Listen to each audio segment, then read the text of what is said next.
Welcome friends, welcome to Anjali tutorial. আজি আমি 7 সেপ্টেম্বৰৰ যিখিনি কাৰেণ্ট এফেয়াৰ্স আছে সেইখিনি আমি ডিসকাস কৰিম যিখিনি আমাৰ সকলোখিনি কম্পিটিটিভ এক্সামৰ কাৰণে কি হ'ব ইম্পৰ্টেন্ট হয় যেহেতু আজিকালি প্ৰায়খিনি আমাৰ যিখিনি কম্পিটিটিভ এক্সাম হয় সবতে কাৰেণ্ট এফেয়াৰ্স এটা বহুত হেভি ওয়েটেজ আছে বহুতখিনি কোৱেশ্চন কাৰেণ্ট এফেয়াৰ্সৰ পৰা আহে ঠিক আছে সো হেতু কাৰণে আমি এই সেশনটো আৰম্ভ কৰিছো যাতে আপোনালোকৰ সবৰে সুবিধা হয় যাতে যিখিনিয়ে প্ৰিপাৰেচন কৰি আছে কম্পিটিটিভ এক্সামৰ কাৰণে সো তেওঁলোকৰ কাৰণেও যাতে সুবিধা হয় হেতু কাৰণে আমি এই সেশনটো আৰম্ভ কৰিছো তো আজি আমাৰ যিখিনি 7 সেপ্টেম্বৰৰ কাৰেণ্ট এফেয়াৰ সেইখিনি আমি ডিসকাস কৰিম ঠিক আছে ওকে সো আমাৰ যিটো টেলিগ্ৰাম চেনেল আছে তো সেই টেলিগ্ৰাম চেনেলটো আপোনালোকে জয়েন কৰি ল'ব তাতে সকলোখিনি আপডেট আপোনালোকে পাই থাকিব ঠিক আছে তো এই আমাৰ টেলিগ্ৰাম চেনেলৰ যিটো লিংক সেই লিংকটো আমি শ্বেয়াৰ কৰিছো ইয়াতে ঠিক আছে সো এইটো হৈছে আমাৰ টেলিগ্ৰাম চেনেলৰ লিংক ওকে সো টেলিগ্ৰামত গৈ এই লিংকটোৰ পৰা আপোনালোকে ডাইৰেক্টলি জয়েন কৰিব পাৰিব নহলে টেলিগ্ৰামত গৈ আঞ্জলি টিউটোৰিয়েল সাৰ্চ কৰিলে আমাৰ চেনেলটো দেখা পাব আৰু চেনেলটোত প্লিজ জয়েন কৰি ল'ব তাতে যিকোনো ধৰণৰ আপডেট বা কাৰেণ্ট এফেয়াৰ বা ম্যাথছ সায়েন্স এই গুটেখিনি আমি তাতে ডিসকাস কৰো ঠিক আছে ওকে তাৰপিছত আমাৰ যেটো ফেসবুক পেজ আছে সো ফেসবুক পেজটো আপোনালোকে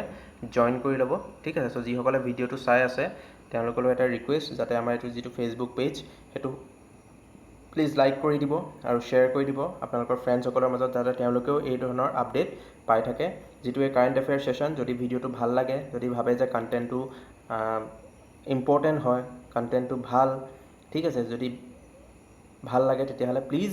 লাইক এণ্ড শ্বেয়াৰ কৰি দিব আৰু যদি চেনেলটো নতুনকৈ চাইছে তেতিয়াহলে প্লিজ সাবস্ক্ৰাইব কৰি ল'ব আৰু বেল আইকনটো হিট কৰি দিব যাতে আমাৰ যিকোনো নতুন ভিডিও পোষ্ট হলে আপোনালোকে নটিফিকেশনটো সবতকে আগত পায় ঠিক আছে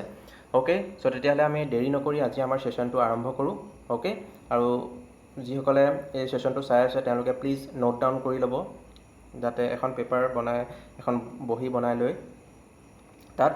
ডেইলি আমাৰ যেটো আপডেট দি থাকো গুটে কোৱেশ্চনখিনি নোট ডাউন কৰি যাব পিছত যেটা এক্সামৰ কাৰণে প্ৰিপেয়াৰ মানে ৰিভিজন কৰিব তেতিয়া সেই কপিখন পঢ়ি গলে কাৰেণ্ট এফেয়াৰ্সৰ গুটেখিনি ৰিভিজন হৈ যাব ঠিক আছে সো তেতিয়াহলে আমি অকনো দেৰি নকৰি আমাৰ এই আজি সেশনটো আৰম্ভ কৰো তো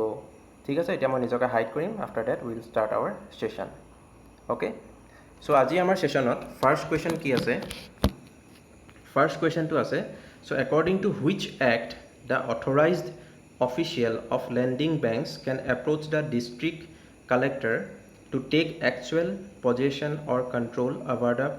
property of the NPA borrower. So কি আছে তো এখন এক্ট আছে সেই এক্টখন ইন্ডিয়ান গভৰ্ণমেণ্টে বনাইছিলে সো কোনখন এক্টৰ দ্বাৰা যে লেন্ডিং বেংকৰ অথৰাইজড অফিচিয়েলৰ ওচৰত এটো পাৱাৰ থাকে বা এটো কি থাকে তেওঁলোকে কৰিব পাৰে কি কৰিব পাৰে যে তেওঁলোকে যোনসকল এনপিএ বৰোৱাৰ মানে বেংকৰ পৰা যিসকলে লোন লৈছে লোনটো ঘূৰাই দিব পৰা নাই বা কিবা ডিফল্টাৰ হৈছে ঠিক আছে সো তেনেকুৱা যেটো কেছ হয় তেতিয়া বেংকে কি কৰে সিকিউৰিটি লৈ লয় তেওঁলোকৰ যিকোনো প্ৰপাৰ্টি বা যিকোনো তেওঁলোকৰ এসেট কি কৰে বেংকে আগতে লোন দিয়াৰ আগত সিকিউৰিটি হিচাপে লৈ লয় সো সেইখিনি ওপৰত পজিশন বা কন্ট্ৰোল কৰিবৰ কাৰণে বেংকে যেতিয়া লোনটো নাপাব তেওঁলোকে তো লোনটো ৰিকভাৰি কৰিব লাগিব সো তেতিয়া তেওঁলোকে কি কৰে সেই যিখিনি এনপিএ বৰোৱাৰ আছে তেওঁলোকৰ যিখিনি প্ৰপাৰ্টি বা তেওঁলোকৰ যিখিনি এসেট আগতে তেওঁলোকে দি থৈছিল লোনটো লবৰ সময়ত সেইখিনি ওপৰত যাতে বেংকে একচুৱেল পজিশন বা কন্ট্ৰোল কৰিব পাৰে তাৰ কাৰণে বেংকৰ যিজন লেন্ডিং বেংক ধাৰ দিয়া বেংকৰ যিজন অথৰাইজড অফিচিয়েল থাকে তেওঁ ডিস্ট্ৰিক্ট কালেক্টৰৰ ওচৰত গৈ পেলাই হেতু কি কৰিব পাৰে এপ্লাই কৰিব পাৰে বা হেতু কাৰণে ক'ব পাৰে সো হেতু কোনখন এক্টৰ দ্বাৰা হেতু ক'ব পাৰে আমাক সুধিছে সো আমাৰ ফাৰ্স্ট অপচন আছে the chit fund act 1982 option B আছে prevention of money laundering act 2002 option C আছে SARFAESI act 2002 and option D আছে নান অফ দিস ঠিক আছে তো এটা জুনে জুনে পাৰে কাৰেক্ট আনসাৰটো দিব লাগে ঠিক আছে চাৰিটা অপচনৰ পিছত কোনখন এক্টৰ দ্বাৰা লেন্ডিং বেংকৰ অথৰাইজড অফিচিয়েল জনে এটো পাৱাৰ পায় সো আমাৰ কাৰেক্ট আনসাৰ হ'ব অপচন সি তো যিখন সাৰফেসি SARFAESI তো সাৰফেসি এক্ট 2002 যিখন এক্ট আছে সো সেইখন এক্টৰ দ্বাৰা এই কামটো কি কৰিব পাৰে লেন্ডিং বেংকৰ যিজন অথৰাইজড অফিচিয়েল থাকে তেওঁ এই কামটো কৰিব পাৰে এনপিএ বৰোৱাৰৰ কি হয় যেটো প্ৰপাৰ্টি ওপৰত এক্সুৱেল পজেশ্যন বা কন্ট্ৰোল কৰিব পাৰে through district collector okay so এক্টখনৰ নাম হ'ল সাৰ্ফাইসি এক্ট 2002 ঠিক আছে ওকে সো এটো হৈ গ'ল আমাৰ ফাৰ্স্ট কোৱেশ্চনটোৰ আনসাৰ ঠিক আছে অপশন সি ওকে তাৰো এটা এডিশনাল ইনফৰমেশন দি দিছো ইয়াতে তো যেটো সাৰ্ফাইসি আছে সাৰ্ফাইসি ফুল ফৰ্মটো কি হয় দা সিকিউৰিটাইজেশন ঠিক আছে দা securitization and reconstruction of financial assets and enforcement of securities interest তো এটো সার্ফাইসে যেটো অ্যাক্ট খনৰ যেটো ফুল ফর্ম তো কি হল ফুল ফর্মটো কি দা securitization and reconstruction of financial assets and enforcement of securities interest ঠিক আছে সো এটো জানি থলে ভাল ঠিক আছে তো এতিয়া আমি আমাৰ নেক্সট কোৱেশ্চনত যাও নেক্সট কোৱেশ্চন কি আছে চাও সো নেক্সট কোৱেশ্চন আছে Government of India suspends FCRA license clearance of 4 Christian groups recently so FCRA stands for so কি হয় FCRA license clearance পোৱা নাই চাৰিটা খ্ৰীষ্টিয়ান গ্ৰুপছৰ ইণ্ডিয়ান গভৰ্ণমেণ্টে ক্লিয়াৰেন্সটো সাসপেন্ড কৰিছে তো হে FCRA ফুল ফৰ্মটো কি হয় আমাক খুদিছে তো আমাৰ ফাৰ্স্ট অপচন আছে foreign contribution regulatory act option B আছে foreign currency regulatory act option C আছে foreign contribution regulation act and option D আছে ফরেইন কোলাবোরেশন রেগুলেটরি অ্যাক্ট তো আমার কারেক্ট অপশন কোনটো হ'ব FCRA ফুল ফর্ম ইয়াৰে কোনটো কাৰেক্ট হ'ব তো আমাৰ কাৰেক্ট অপশন হ'ব জুনে জুনে পাৰে টিক কৰা ঠিক আছে তো কোনটো হ'ব কাৰেক্ট অপশন আমাৰ হ'ব option C is our correct answer that is foreign contribution regulation act okay তো FCRA ফুল ফর্ম হ'ল ফরেইন কন্ট্রিবিউশন রেগুলেশন অ্যাক্ট ঠিক আছে এটো হৈ গ'ল আমাৰ এই কোৱেশ্চনটোৰ কারেক্ট আনসার ঠিক আছে তো FCRA কেটামান এডিশনাল ইনফরমেশন দি দিছো and FCRA licence is mandatory for a non profit organisation to receive foreign funds যদি যিকোনো এটা নন প্ৰফিট অৰ্গানাইজেশ্যন আমাৰ ইণ্ডিয়াত যদি কোনোবাই চলাই থাকে তেতিয়াহ'লে সেই নন প্ৰফিট অৰ্গানাইজেশ্যনটোৱে যদি বাহিৰৰ পৰা সাপোৰ্ট পায় বাহিৰৰ পৰা যদি তেওঁলোকলে ফান্ডস আহে ফৰেন কাৰেন্সিত তেতিয়াহ'লে এই FCRA লাইসেন্সখন তেওঁলোকক লাগিব তেতিয়াহে তেওঁলোকে সেই ফান্ডসখিনি কি কৰিব পাৰিব ৰিসিভ কৰিব পাৰিব ঠিক আছে It was passed in Rajya Sabha on 19 August 2010 and was passed on 27 August 2010 in Lok Sabha. তো এই যিখন এক্ট আছিলে FCRA লাইসেন্স এক্ট খন আছিলে এই FCRA ৰেগুলেশন এক্ট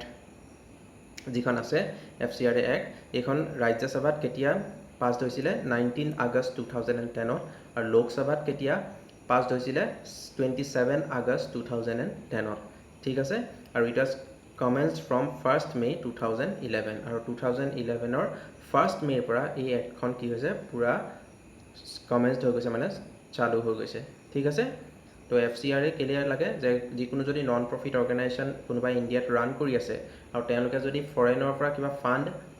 সাপোৰ্ট বা ডোনেশন আহে তেওঁলোকলে তেতিয়াহলে এই FCRA লাইসেন্স লাগিব তেতিয়াহে তেওঁলোকে সেই ফান্ডখিনি ইয়াতে ইণ্ডিয়াত ৰিসিভ কৰিব পাৰিব ঠিক আছে ফাইন তো এটা ক্লিয়াৰ হ'ল FCRA কি হয় ঠিক আছে ওকে তেতিয়াহলে আমি আমাৰ নেক্সট কোৱেশ্চনত যাওঁ সো নেক্সট কোৱেশ্চন আছে who is the champion in the Italian Grand Prix 2020 Formula 1 race so recently কি হ'ল Italian Grand Prix এটা Formula 1 race হৈ গৈছে তো সেই ৰেসটোত কোন চ্যাম্পিয়ন হ'ল ঠিক আছে এটো স্পৰ্টছৰ কোৱেশ্চন সো আমাৰ অপশন এ আছে Valtteri Bottas অপশন বি আছে Lewis Hamilton অপশন সি আছে Carlos Sainz অপশন ডি আছে Sergio Parez ঠিক আছে তো কোনজন আমাৰ চ্যাম্পিয়ন হয় ইটালিয়ান গ্ৰ্যান্ড প্ৰিক্স 2020 যেটো ফৰ্মুলা 1 ৰেস তাৰ চ্যাম্পিয়ন এবাৰ কোন হ'ল তো আমাৰ কাৰেক্ট অপশন হ'ব কাৰেক্ট আনসাৰ হ'ব Lewis Hamilton so Lewis Hamilton এবাৰৰ ইটালিয়ান গ্ৰ্যান্ড প্ৰিক্সৰ কি হয় ফৰ্মুলা 1 ৰেসৰ চ্যাম্পিয়ন হয় ঠিক আছে সো এটো আসলে আমাৰ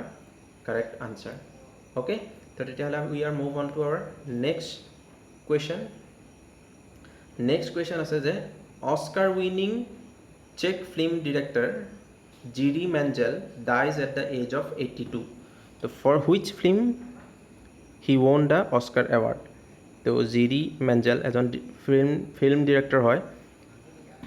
Czech film director তো তেওঁ কি হৈছিলে ৰিসেন্টলি তেওঁৰ ডেথ হৈছে ঠিক আছে তেওঁৰ এজত 82 এজত তেওঁৰ ডেথ হ'ল তো তেওঁ কি হৈছিলে এজন ফেমাছ ফিল্ম ডিৰেক্টৰ আছিলে আৰু তেওঁ অস্কাৰ এৱাৰ্ডো পাইছিলে তেওঁৰ ফিল্মৰ কাৰণে ঠিক আছে তো কোনখন ফিল্মৰ কাৰণে তেখেতে অস্কাৰ এৱাৰ্ড পাইছিলে আমাক সুধিছে তো ফাৰ্ষ্ট অপশ্যন আছে closely watched trains divided we fall option B option C আছে my sweet little village option D আছে লাৰ্কছ অন এ ষ্ট্ৰিং তো কাৰেক্ট অপশ্যন কোনটো হ'ব আমাৰ তো তেখেতে কোনখনৰ কাৰণে অস্কাৰ এৱাৰ্ড পাইছিলে তো আমাৰ কাৰেক্ট অপশ্যন হ'ব option A closely watched trains ঠিক আছে তেখেতৰ যিখন চিনেমা ক্লোজলি ৱাচড ট্ৰেইনছ বুলি ওলাইছিলে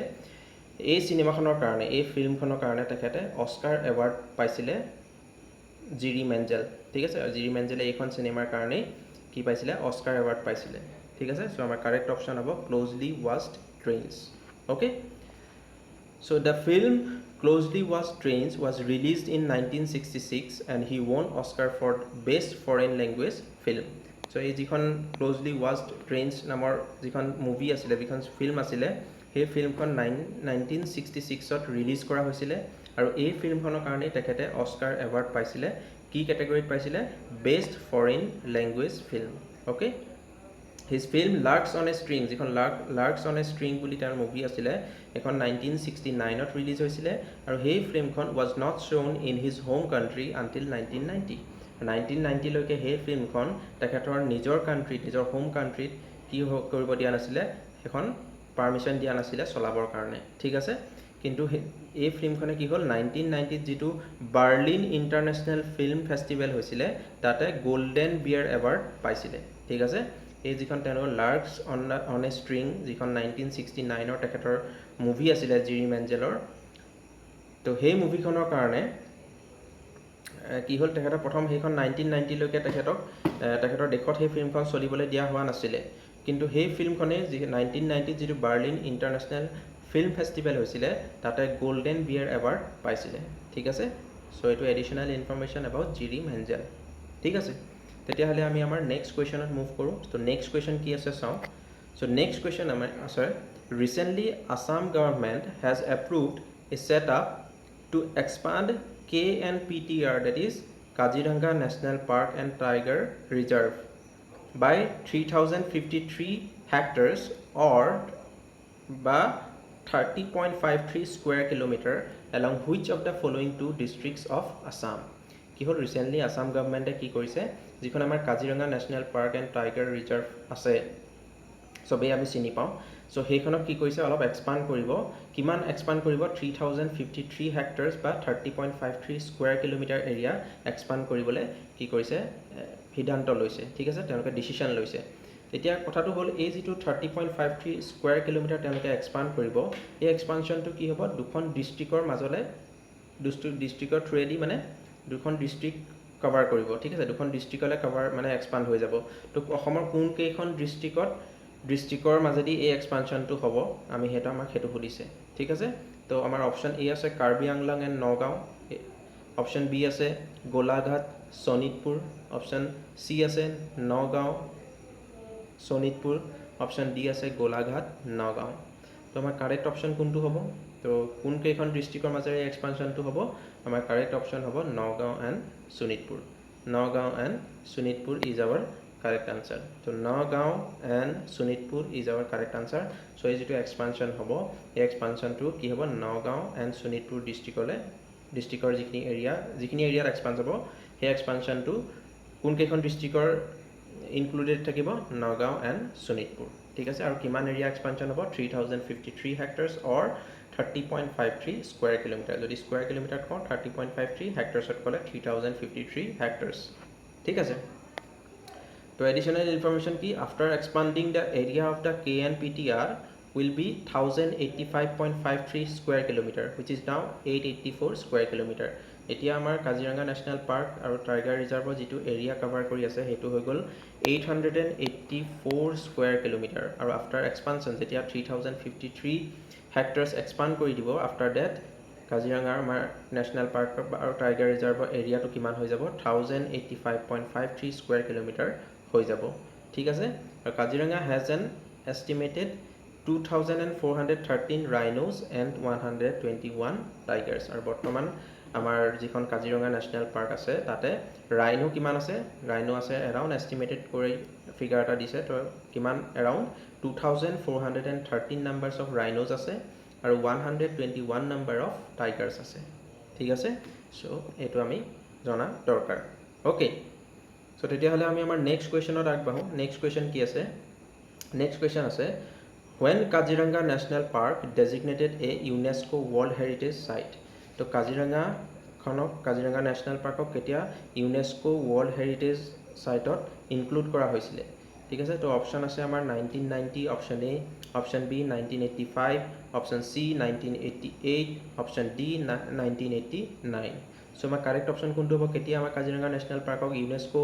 ৱৰ্ল্ড হেৰিটেজ সাইট হিচাপে ইনক্লুড কৰা হৈছিলে সো আমাৰ কাৰেক্ট আনসাৰ হ'ব যিসকলে পাৰিছে দ্যাট ইজ গুড আৰু তো এটা আমাৰ কাৰেক্ট আনসাৰটো মই কৈ দিছোঁ সো কাৰেক্ট আনসাৰ হ'ব 1985 সো 1985ত কি হৈছিলে কাজিৰঙা নেশ্যনেল পাৰ্কখন ইউনেস্কোৰ ৱৰ্ল্ড হেৰিটেজ সাইট হিচাপে ইনক্লুড কৰা হৈছিলে এটা কথাটো হ'ল ইউনেস্কোৰ ফুল ফৰ্মটো কি সো ইউনেস্কোৰ ফুল ফৰ্ম হ'ল United Nations educational scientific and cultural organisation U for United N for nations, E for educational, S for scientific, and C for cultural, O for organization. ঠিক আছে এটো মনত ৰাখিবা কেতিয়াবা সুধিব পাৰে ঠিক আছে সো এটো আছিল আমাৰ কাৰেক্ট আনসাৰ 1985 ঠিক আছে অপচন বি তো তেতিয়াহ'লে আমি আমাৰ নেক্সট কুৱেশ্যনত আগবাঢ়ো সো নেক্সট কুৱেশ্যন কি হৈছে DRDO scientist has successfully tested an indigenously developed HSTDV missiles तो HSTDV full form key hypersonic technology demonstrator vehicle powered by a scramjet engine who is the present chairman of DRDO so Defense Research and Development Organization DRDO full form की Defense Research and Development Organization so যেটো DRDO আমাৰ organisation আছে DRDO আছে সেই DRDO সাইন্টিষ্টসকলে কি কৰিছে এটা successfully test কৰিলে কিহৰ এটা মিসাইলৰ কি মিসাইল HSTDV আৰু আটাইতকৈ গুৰুত্বপূৰ্ণ কথাটো হ'ল এই মিসাইলটোৰ কি এই মিসাইলটো হ'ল ইন্ডিজিনাছলি ডেভেলপ মিসাইলছ মানে বাহিৰৰ কোনো টেকনলজি ইয়াৰ সহায় লোৱা নাই কেৱল মেড ইন ইণ্ডিয়া যেটো আমাৰ আত্মনিৰ্ভৰ ভাৰত মোদীজীয়ে কৈ আছে সো সেই আত্মনিৰ্ভৰ ভাৰতৰ এটা গ্ৰেট এক্সাম্পল তেওঁলোকে কি কৰিছে ইন্ডিজিনাছলি আমাৰ ইণ্ডিয়াই DRDO সাইন্টিষ্টসকলে এটা সাকসেসফুল টেস্ট কৰিলে HSTDV মিসাইলৰ ঠিক আছে আৰু এটো বহুত ডাঙৰ কথা আমাৰ কাৰণে ডাঙৰ এচিভমেন্ট আমাৰ ইণ্ডিয়াৰ কাৰণে ঠিক আছে আমাৰ ডিফেন্স সেক্টৰত okay so who is the present chairman of DRDO এই DRDO যেটো অৰ্গানাইজেশ্যন আছে এই DRDOৰ প্ৰেজেন্ট চেয়াৰম্যান কোন হয় আমাক খুদিছে সো অপচন এ আছে doctor Samir V Kamat option B আছে doctor G Satish Reddy option C আছে doctor Tessy Thomas option D আছে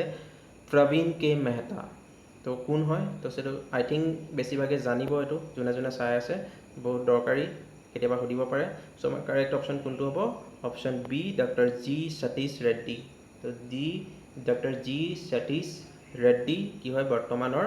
DRDOৰ প্ৰেজেন্ট চেয়াৰম্যান হয় ঠিক আছে সো এটো আছিল আমাৰ ইয়াৰ কাৰেক্ট আনসাৰ এই কুৱেশ্যনটো ওকে সো তেতিয়াহ'লে আমি আমাৰ নেক্সট কুৱেশ্যনত যাওঁ নেক্সট কুৱেশ্যন কি আছে চাওঁ সো নেক্সট কুৱেশ্যন আছে হু is the chairman of the committee formed for the construction of Ram Janmabhoomi temple at Ayodhya the Ayodhya যেটো এতিয়া আমাৰ কি হৈছে ৰাম মন্দিৰ কনষ্ট্ৰাকচন হ'ব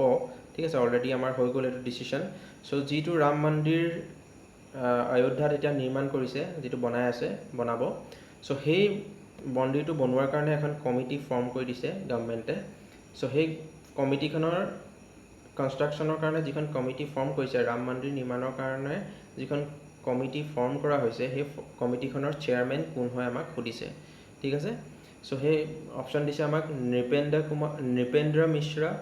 অপচন বি কে শৰ্মা অপচন সি নৃত্য Gopal Das option D none of this তো আমাৰ কাৰেক্ট অপচন কোনটো হ'ব তো নৃপেন্দ্ৰ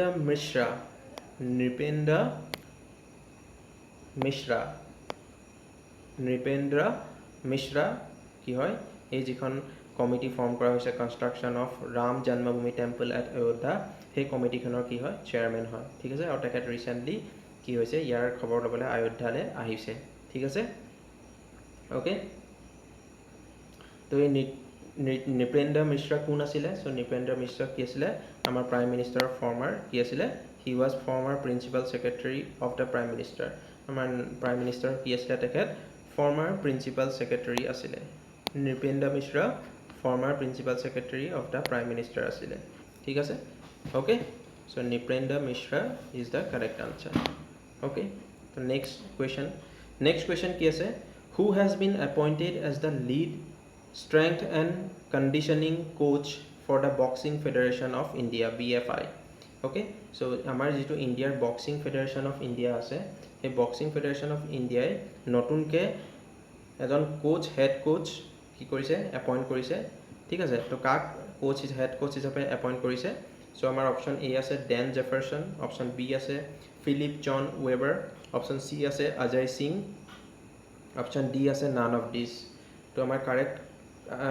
আনসাৰ কোনটো হ'ব সো জনে জনে পাৰিছে টিক কৰা কাৰেক্ট আনসাৰত তো আমাৰ কাৰেক্ট আনসাৰ হ'ব অপশন এ ডেন জেফাৰসন সো ডেন জেফাৰসনক কি কৰিছে তেওঁ এজন স্কটিছ মানুহ হয় ঠিক আছে সো ডেন জেফাৰসনক কি কৰিছে as a head coach of boxing federation of India হিচাপে কি কৰিছে স্পোৰ্টছ অথৰিটি অফ ইণ্ডিয়াই তেওঁক এপইণ্ট কৰিছে ঠিক আছে so Dan Jefferson is the correct answer okay আৰু এটা কুৱেশ্যন এইটো কৈ দিওঁ যিজন অজয় সিং আছে এই অজয় সিং তো অজয় সিং কোন হয় chairman of BFI boxing federation of ইণ্ডিয়াৰ চেয়াৰমেন হয় কোন অজয় সিং ঠিক আছে ওকে তো এইখিনি আছিলে আজিৰ আমাৰ সেশন ঠিক আছে 10টা কুৱেশ্যন আছিলে সো এই গোটেইখিনি কুৱেশ্যন ভেৰি ইম্পৰ্টেণ্ট ঠিক আছে আহিব পাৰে আপকামিং কম্পিটিটিভ এক্সামত সো যদি সেশনটো ভাল লাগিলে যদি কন্টেন্টটো ভাল লাগিছে যদি হেল্পফুল হয় বুলি ভাবে তেতিয়াহ'লে প্লিজ যিসকলে ভিডিঅ'টো চাই আছে তেওঁলোকে প্লিজ লাইক এণ্ড শ্বেয়াৰ কৰি দিব আপোনালোকৰ ফ্ৰেণ্ডসকলৰ মাজত এই ভিডিঅ'টো যাতে তেওঁলোকে এইখিনি পঢ়িব পাৰে তেওঁলোকৰ যাতে ইয়াৰ পৰা তেওঁলোকৰ যাতে অলপ হ'লেও হেল্প হয় ঠিক আছে আৰু যদি ভিডিঅ'টো ভাল লাগিলে তেতিয়াহ'লে আমাৰ চেনেলটো লগত জড়িত হ'বলৈ সাবস্ক্ৰাইব কৰি ল'ব চেনেলটো ঠিক আছে আৰু ভিডিঅ'টো যিমান পাৰে সিমান শ্বেয়াৰ কৰি দিয়ক ওকে সো তেতিয়াহ'লে আমি আমাৰ আজিৰ সেশনটো ইমানতে এণ্ড কৰিম নেক্সট সেশন আমি আকৌ লৈ আহিম